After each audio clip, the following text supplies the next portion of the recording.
ঘরে হোল মাছ দিয়ে নিয়ে আসলে হোল মাছ লই আইছি পুকুরের হোল মাছ কালা জিরার গুঁড়া এই দিয়ে দেব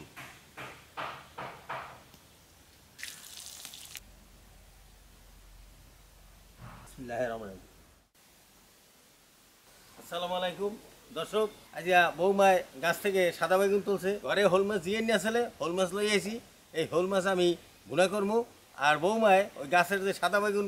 পারছে তুলছে সেই সাদা বেগুন ভাজবে হ্যাঁ সাদা বেগুন তো মজা কিন্তু বেগুন তো অনেকগুলো তুলে আনাইছো গাছের বেগুন তো আর নাই মনে হয় সবই তুলছে তাই তুমি আজকে বেগুন ভাজি করবা আর আমি ওই যে ঘরে ওই যে হোল মাছ দিয়ে নিয়ে আসলে এই হোল মাছ ভুনা করবো হলো লাভ দেয়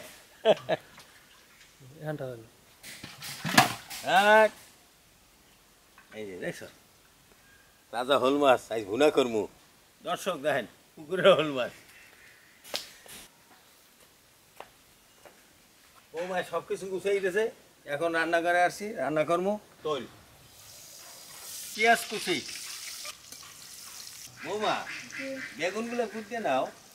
পেঁয়াজটা তেলে ভালোভাবে পাঠাই নিতে আসি রসুন বাটা আদা বাটা হলুদের গুঁড়া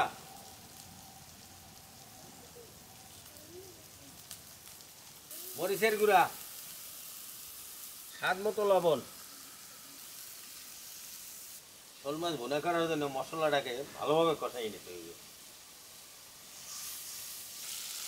মশলা কষানো হয়ে গেছে এখন আমি শোল মাছগুলা দিয়ে দেবো এবং শোল মাছটা কষাই নেবো আবার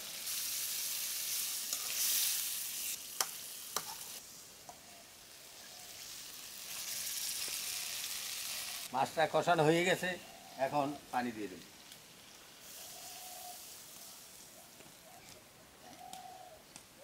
দর্শক মাছটা হয়ে আইছে দারুণ একটা সেন্ট বের হয়েছে বৌমা বেগুনগুলো করছো দুই থেকে গুছাইছো মাছ ভুনা হয়ে গেছে শোল মাছ ভুনা হয়ে গেছে এখন আমি উঠাবো কালা জিরার গুঁড়া এই দিয়ে দেবো বেগুনটা একটু হলুদ মরিচ মাখিয়ে দাও গুছাই দাও তুমি বাজ দাও এখন আমি ভেজে দিই তোমার কামাল দিয়ে দিলাম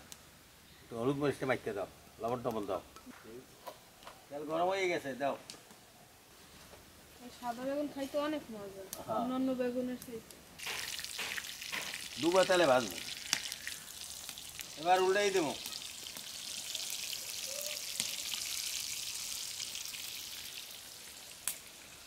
আমার নিজের পুকুরের শোল মাছ আর এদিকে নিজের গাছের বেগুন সব দেশীয় সব ফ্রেশ খাবার আর সারা বেগুন বেগুন ভাজা হয়েছে এখন আমি উঠাইছি এই যে দর্শক বেগুন ভাজা শেষ এখন আমি গোসল করিয়া তারপর দুপুরে খাওয়া খাবো গরম ভাত দিয়া এই শোল মাছ ভুনা আর বেগুন ভাজা এই দিয়া মজা করিয়া খাবো